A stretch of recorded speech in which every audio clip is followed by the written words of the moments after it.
Olá, estamos iniciando mais O Tema é Direito. O assunto que nós vamos abordar hoje é uma crítica ao direito penal como condição de combate à criminalidade. Normalmente nós temos ouvido pela mídia, e as pessoas repetem isso com frequência, de que a criminalidade poderia ser combatida com o aumento de pena, com novas leis criminais, de forma que o processo repressivo pudesse ser o remédio para terminar com a criminalidade. A verdade é que a questão não é bem assim. Este estudo, inclusive, fez parte de um trabalho final de graduação, aqui na Unifra, realizado sob orientação do professor Jaci René Garcia, que nos dá o prazer da sua presença hoje aqui conosco para tratarmos desse assunto, e o trabalho foi organizado pela acadêmica Gabriela Sesimbra, procurando ver a questão sistematicamente, vendo o direito penal não como aquele sistema capaz de combater a criminalidade, mas ele é o último sistema. Depois que falharam todos os outros, deve entrar o direito penal. Enquanto nós ficarmos com a ideia de que o direito penal, sozinho, pode resolver a questão da criminalidade, nós estaremos andando em círculo e não resolvendo o problema. Professor Jaci René Garcia, que é nosso professor aqui na Unifra de Filosofia do Direito, com ênfase especial na hermenêutica. Primeiramente, a saudação, e gostaria que o senhor nos dissesse, assim, em rápidas pinceladas, não é, qual foi o objetivo, qual foi o mote deste trabalho que o senhor orientou. É um prazer estar aqui presente nesse programa e uma satisfação, né, verificar que os nossos alunos, ao final do seu período de graduação, refletem sobre questões complexas e questões que têm uma repercussão social importante. Tratar da criminalidade e do crime, né, numa perspectiva que vai além do campo jurídico. O crime, de certa forma, como um fato social, né? Então, o que nós propomos nesse trabalho foi ter um referencial teórico, e o referencial teórico ele é sempre bastante importante porque ele funciona como uma lente que permite que possamos olhar a realidade, né? Então, a busca desse referencial teórico foi o que, de certa forma, norteou o trabalho e orientou toda a pesquisa da acadêmica. Então, a questão que discutíamos, né, no início do trabalho, da preparação do trabalho, foi justamente essa, de propor uma leitura que fugisse dessa questão fragmentada de olhar as questões da realidade, para propor uma leitura da realidade de uma forma holística, né? E mostrar que o crime, por ter essa complexidade toda, que envolve aspectos sociológicos e outros tantos aspectos, ele não pode ser uma resposta simplesmente jurídica a esse problema, embora reconheçamos que o direito cumpre um papel social, né, importante, mas ele não pode responder a todas as mazelas sociais, né, de forma isolada. Quer dizer, há um conjunto de ações e de sistemas que integram a própria sociedade que devem ser acionados e que devem atender esses problemas complexos de uma forma integrada. Quer dizer, essa atuação isolada.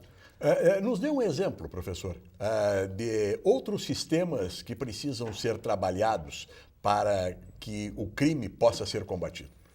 A gente entende assim, que políticas públicas, né, a educação, são diversas outras questões que estão na base de uma teoria do crime, não de uma teoria do crime engendrada dentro dos limites do direito, mas uma teoria sociológica do crime, uma teoria que permita olhar o crime como um fato social complexo e que por trás desse fato social complexo, outros tantos sistemas eles estão envolvidos, quer dizer, ações encadeadas, ou a compreensão do crime como algo complexo e presente dentro da sociedade, vai permitir ou vai exigir dessa sociedade políticas públicas e ações em outras áreas que possam reduzir essa criminalidade. Vejam que aqui em nenhum momento eu estou dizendo que o direito ele é completamente ineficaz no combate à criminalidade. Há uma confiança social no direito. Em muitos momentos de crise, é o direito que é chamado à produção de respostas. Mas o que o trabalho está apontando, ou procurou apontar, é no sentido de dizer que o direito, por si só, ele é insuficiente para dar respostas eficazes a problemas que exigem um olhar múltiplo, ou de múltiplas áreas, né? Então a gente vê que em muitas áreas, ou quando há problemas, inclusive na economia, a primeira questão que se fala quando se fala em economia, precisamos de regulação do mercado, precisamos olhar o direito para que ele venha nos trazer segurança. Então o direito ele é chamado em diversas situações e eu acho que o direito deve intervir na sua forma própria de intervenção, que é produção jurídica, produção de norma jurídica, criação de sanções para inibir determinadas práticas, determinadas condutas sociais. Mas o que a gente tem visto é que ele, isoladamente, ele não consegue produzir as melhores respostas. Então, nós precisamos de novos diagnósticos das realidades ou dos problemas sociais para que a gente consiga efetivamente enfrentá-los com a maior capacidade de resolução desses problemas. Porque não basta simplesmente uma produção normativa abundante. Quer dizer, não basta existir a lei, dizer que determinado fato é crime que vai gerar uma pena para que as pessoas parem de cometer crimes. Não é? Eu perguntaria, então, para a acadêmica que é formanda em Direito, aqui na Unifra, Gabriela Sesimbra, o que tu sentiste ao elaborar esse trabalho? Porque esse trabalho, ele mostra no teu trabalho, não é? Eu gostaria assim que tu desses uma maior exemplificação daquilo que o professor Jaci falou de um nível mais teórico, quais são as fontes, onde é que os crimes têm o seu nascedouro, por que eles nascem, como é que eles acontecem e por que o direito penal não pode, por si só, sozinho, ser um dique de contenção. Primeiramente, é uma honra para mim estar entre dois professores tão queridos e tão renomados dentro dessa universidade em que eu estou tentando sair, né, agora. Eu gostaria de dizer que esse trabalho ele causou em mim, ele advém de um senso crítico diante do meu contato com a prática e diante do meu trabalho, né, sempre estagiei na área criminal. E eu pude perceber né, junto com o estudo acadêmico, que efetivamente o crime ele não tem a causa, ele não tem a causa e consequência unicamente no jurídico, no direito penal. E sim, ele tem sua fonte na desigualdade social. Essa é a palavra, desigualdade social, ela gera o crime. Efetivamente é esse o problema. Então, é possível perceber que aquele indivíduo, né, que é desviado, que pode vir a cometer delitos e que continua, é sempre importante relembrar que mesmo após, né, infringir, cometer um fato típico, ele continua sendo um cidadão, né, que esse é um outro problema que a mídia causa, né, esse clamor público, esse clamor social, tentando considerar aquele que praticou um fato típico, ele seja excluído da sociedade. Ele né, não consegue mais emprego, ele já pode sofrer sanções sem direitos humanos e ser, né, enfim, enfiado dentro de uma prisão sem as mínimas condições, porque ele incidiu, né, numa norma penal, isso também não deve ser admitido. Mas, enfim, eu pude perceber que o crime, como o professor Jaci comentou bem, deixou claro aqui, ele é um fato complexo, ou seja, ele é gerado a partir da ansiedade, do anseio daquele cidadão de alcançar, né, a saúde pública que ele não alcançou, ou economicamente ele tem um déficit. Mas será que, se nesse ponto, Gabriela e professor Jaci, nós não estaríamos simplificando demais, dizendo que é só na desigualdade social? E onde é que fica o crime do colarinho branco, que normalmente é cometido por pessoas bem colocadas na sociedade? Eu não quero dizer que o crime ele só é causado. Sim, esse é um dos fatores. Esse crime é o que se quer penalizar. Sim, que é o mais penalizado. É o penalizado. O crime do colarinho branco dificilmente é penalizado. Exatamente, esse é o problema. Aí que está o problema do trabalho.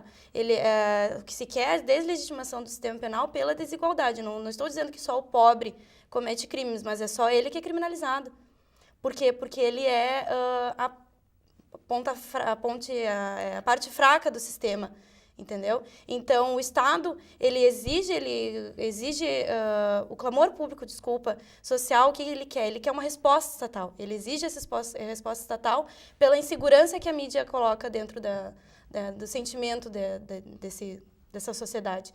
Como é que o poder estatal vai poder dar essa resposta? Criminalizando a parte mais fraca, que é essa população, né, que sofre com a desigualdade social. Então, dentro desse contexto, olhando para a sociedade, nós poderíamos dizer que a sociedade ela é permissiva com determinados tipos de crime? Quando os crimes são praticados por pessoas bem colocadas, ela não tem a mesma ânsia de punição de que tem para com aqueles que estão excluídos, estão à margem da sociedade? Se o professor Jaci me permite, eu diria que não seria permissiva, mas alienada. Alienada com a questão de que sempre se exige, né, é uma sensação de insegurança muito grande na sociedade atualmente, e a mídia influencia nisso, colocando cada vez mais os crimes na televisão e tentando ir a fundo e buscando sempre mostrar que a gente está numa sociedade que a qualquer momento pode bater na nossa porta um ladrão, um assassino, qualquer coisa nesse sentido. Então, ela é alienada, ela exige uma resposta do Estado, seja majorando as leis ou seja legitimando a coação da criminalização secundária, que nós chamaríamos, que é poder violentar, né, essa pessoa que comete um delito. Então, eu diria que ela não que aceita os crimes de colarinho branco, como o senhor bem menciona, mas, por ser alienada, ela se satisfaz com a criminalização desses que são mais frágeis e marginalizados. Em outras palavras, quer dizer, a população teria a sensação de que algo estaria sendo feito Exato. ao penalizar essas pessoas. Exato. Que, em sendo penalizadas, elas normalmente não são ressocializadas. Nunca. E terminam voltando para a sociedade piores do que foram para o cárcere. Não, com certeza. Esse é outro também, renderia outro trabalho, que é a questão da teoria da pena. Ressocialização, ela não acontece. Não, eu posso te dizer com firmeza que não existe, né? Não se procura isso, porque até, né, enfim, políticas públicas que para melhorar o presídio, para efetuar uma ressocialização, elas não seriam apoiadas pela população exatamente por aquela necessidade de marginalizar o criminalizado, como se ele não fosse mais parte da sociedade. Então, inclusive, se for pegar, que foi um trecho que eu quis colocar no meu trabalho, se for pegar manifestações públicas da sociedade, o que se requer é a pena de morte cada vez mais. Correto, isso tem aumentado bastante, né? Então, seria essa a crítica do trabalho. Para nós encerrarmos esse primeiro bloco, eu só quero deixar uma questão no ar para que o próprio telespectador também pense sobre isso. É que quando nós pensamos no crime, nós sempre pensamos que o criminoso é o outro. Nós Exato. Nunca paramos para pensar de que, eventualmente, nós, ou alguém ligado a nós, nosso amigo ou nosso parente, possa, eventualmente, cometer um ato criminoso, mesmo que seja de menor potencial ofensivo, mas que é um ato ilegal e que, se a regra fosse aplicada com a mesma dureza que nós queremos que seja aplicada aos outros, né, nós também poderíamos ser atingidos por esse processo penal exagerado. Nós vamos a um rápido intervalo e voltamos em seguida.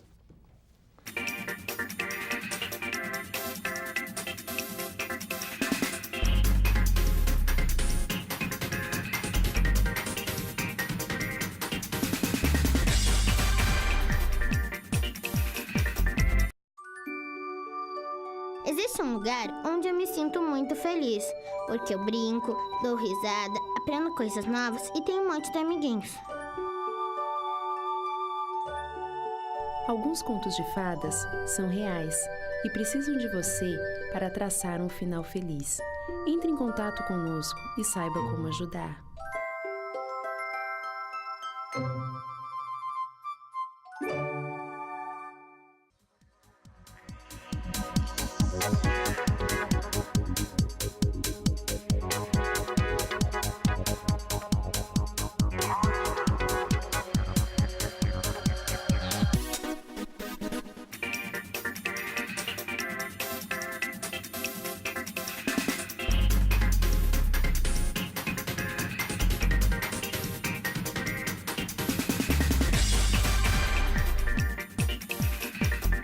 Pois bem, estamos de volta e nós encerramos o primeiro bloco eu fazendo uma afirmação de que sempre que nós falamos no crime, nós falamos no crime dos outros.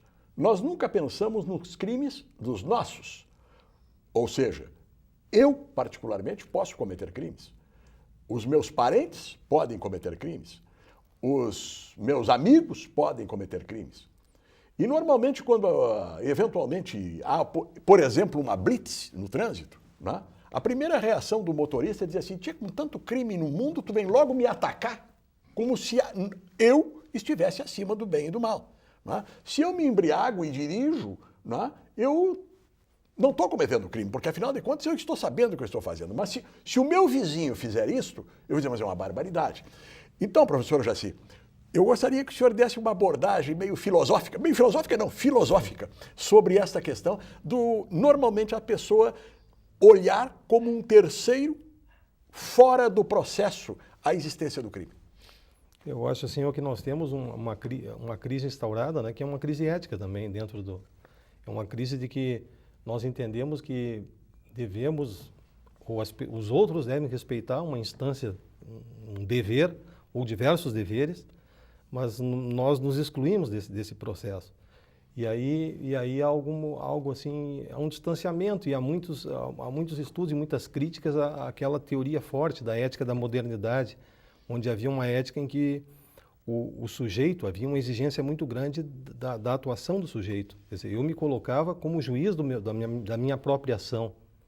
Né? Então, essa questão parece que nós relativizamos demais essa questão. Quer dizer, nós podemos tudo, nós nos permitimos tudo. E o nosso olhar... Inclusive, se nota isso muito no campo da psicologia e da psiquiatria, etc., de que o sujeito, o importante é ele ser feliz, não interessa como, né? Me parece que isto é uma tendência hoje em dia. Sim, e o importante, em muitas situações, é criticar a ação do outro. Sim. Como se nós estivéssemos completamente fora desse sistema que é a sociedade, como um grande sistema de sistemas, né? Por exemplo, a questão dos políticos, é algo que nós conversávamos em outros momentos. Exatamente. Né? E é uma das falas que tu fazes, assim, e muito bem, né? Diz assim, olha, aqueles políticos lá, né? Mas aqueles políticos lá são representantes, somos nós. Nós precisamos nos olhar naquela situação em que nós condenamos. Até que ponto nós não somos capazes de pequenos delitos, um furto de sinal, a compra de um aparelho no Paraguai, até que ponto não há ideologia forte dentro desse direito penal para punir determinados tipos de delitos? O furto de sinal que você refere é o sinal da net, essas coisas, né? Exatamente. Essas questões todas... O gato na luz. Essas questões todas. Se nós tivéssemos uma ação ética pautada numa questão de um juízo de valor intimamente ligado ao sujeito, eu não preciso... Eu devo agir de uma determinada forma, livre, mas não cometer determinados atos em razão de uma consciência, de uma internalização de um comportamento que deve ser o comportamento correto. Quer dizer, e não pautado naquilo, ora, se eu fizer isso, ou outros estão fazendo isso, isso me autoriza. Quer dizer, não me autoriza. Eu preciso ter consciência do meu dever para comigo mesmo e para com a coletividade. Parece que esse rigor de análise é algo que está faltando. É como se a lei penal fosse alguma coisa que valesse para os outros e, para mim, ela sempre tem uma justificativa para eu poder dar um desvio nela. Esse bom mocismo, vamos chamar assim, numa linguagem coloquial, né? Esse bom mocismo, quer dizer, nós nos tratamos muito bem, nós podemos tudo, nós relativizamos tudo. E para o outro, a dureza da lei, né? E esse sistema de direito ele ainda tem funcionado muito, assim, Blatz, me parece que é o recurso, há uma recursividade dos outros sistemas em buscar normas jurídicas, ou produção de normas jurídicas, ou sanções jurídicas, em razão de que ele ainda funciona porque há uma confiança. A sociedade diz, olha, ali no direito, o direito está legitimado. Se há uma crise de legitimação do direito, a priori, de princípios, de fundamentação, isso não está posto. A sociedade diz assim, o direito existe, ele tem funcionado, bem ou mal, tem funcionado, ele está posto e ele serve para inibir determinadas práticas. Vamos buscar no direito a solução para todas as mazelas sociais. Parece que chegou o momento da gente dizer assim, olha, não é assim. Isso não funciona, ele não pode ser a instância última em que todos se socorrem para que, a partir de uma sanção ou de uma punição dada internamente pelo direito, ele venha resolver outros problemas que não são internos do direito. Sim. E que ele não tem esse status de resolver todos esses problemas. Quer dizer, nós precisamos uma maior distribuição de renda, nós precisamos de educação para o povo, nós precisamos de saúde, nós precisamos de outras tantas coisas. E as pessoas já não aguentam mais, né? A gente tem visto assim, em postos de saúde, pessoas Não que eu esteja legitimando a ação, mas pessoas quebrando situações. Por quê? Porque elas verificam, olha, a carga tributária é imensa. Não, e aí tem mais um detalhe, quer dizer, ele vai no posto de saúde e ele vê que quem deveria estar trabalhando X horas está trabalhando a metade das horas e ganhando o salário cheio. Né? Então ele também se revolta contra isto. Né? Por quê? Porque ele não vê o espelho da sociedade tendo os mesmos compromissos que ele. Então, Gabriela, nesta linha, como é que o teu trabalho enfoca essa questão de que nós vivemos num sistema em que ele é todo interligado e nós temos um direito penal no final em que há demandas diferentes a respeito desse direito penal. Há demandas diferentes. Exato. No meu trabalho eu coloco também um trecho que eu assisti em uma palestra, inclusive, de criminologia, mas que vai tratar o seguinte: é muito fácil, né? Nós que temos todos os nossos, a priori, né, teríamos todos os nossos direitos sociais, que são subsistemas anteriores ao direito penal supridos, que no caso a gente tem saúde, a gente tem, no caso, patrimônio, teríamos todos aqueles direitos supridos.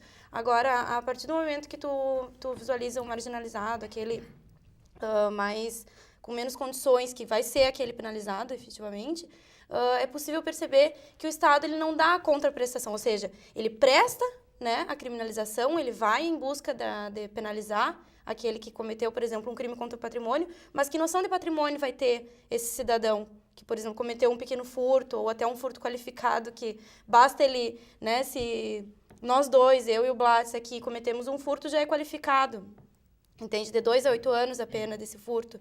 Agora, que noção de patrimônio tem esse indivíduo? Né, que teve, ele mora numa casa favela que não é sua, nunca teve uma roupa que não fosse doada. Então, é um pouco, como o professor Jaci falou, né? Tá frágil, a gente confia no direito penal, mas ele não é um sistema falho. O direito penal, como qualquer direito, ele precisa ser sentido pelo cidadão como um direito legítimo, pegando o gancho da tua fala. Quer dizer, na medida em que o sujeito não conhece o que é patrimônio, ele nunca teve nada dele, tudo que ele tem pode ser-lhe arrancado a qualquer momento, porque o mundo que ele vive é assim, é a lei do mais forte. Né? Ele não conhece a lei, ele não sabe exatamente o que é um furto ou um furto qualificado. E daqui a pouco um Estado que diz que ele é igual a todos em todos os direitos, não lhe dá condições dele ter uma vida digna, mas lhe impõe como obrigação de igualdade que ele conheça os termos do Código Penal, que ninguém, não sendo advogado, conhece. E mesmo sendo advogado, só aqueles que militam no direito penal, porque se perguntar para qualquer advogado fora da área de direito penal, tem uma visão muito superficial do Código Penal. E as leis penais são muitas. Né? O que tem de proibição legal é alguma coisa enorme. Né? Então, a educação estaria na base disso tudo? Sim, tanto a educação, que é um subsistema da sociedade, como as condições dignas de vida, no caso a economia, tudo que está garantido na Constituição. A Constituição ela prevê a teoria sistêmica, né? Ela prevê todos os subsistemas envolvidos na sociedade. Né? Então, à medida que isso deve ser exigido antes de se exigir uma penalização. E bem como o professor, né, disse, muitas vezes não se conhece.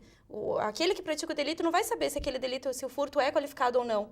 Então, por que será que se pensa que aumentando as penas, que majorando as penas e piorando, né, as condições de vida dentro da prisão, vai ser possível diminuir a prática de delitos, se muitas vezes aquele que pratica o delito, ele simplesmente está querendo suprir uma necessidade sua, ou, enfim... Ou está agindo com naturalidade. Exato. Porque não vê naquilo ali nenhum problema para ele, ou para o meio que claro ele que eu vive. eu não estou dizendo assim, não tem problema, né, ser furtado. O que eu estou dizendo é que majorar aquela pena não vai inibir a conduta. Pois não? Não sei, assim, eu acho assim, só para complementar, essa questão do próprio patrimônio, vejam que nós falávamos rapidamente antes, que é a questão da ideologia que está por trás disso. O agravamento das penas, ou as penas que envolvam o patrimônio, Isso está porque na base existe o que é uma carga ideológica em que elege o patrimônio como algo importante em sociedade. E mais, o patrimônio, o que é o patrimônio? O patrimônio só é possível por uma ficção jurídica. Não. Há uma lei de registros públicos que diz, ou que nos dá a base jurídica para dizer que algo que é estranho ao meu corpo é meu. Esse predicado do meu, que eu coloco num objeto, que eu reporto a minha subjetividade daquele objeto e trago para mim, isso só é possível porque é uma ficção jurídica, uma lei que me permite dizer que algo externo ao meu corpo é meu.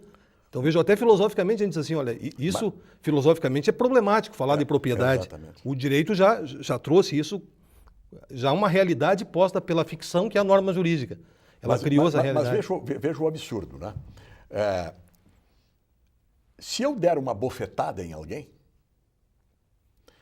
a minha pena não passa de 2 anos. Exato. A lesão corporal do artigo 129 do Código Penal, lesão corporal leve, ela tem a pena máxima de 2 anos. É juizado especial criminal, eu posso sair eu não vou para a cadeia, com toda certeza.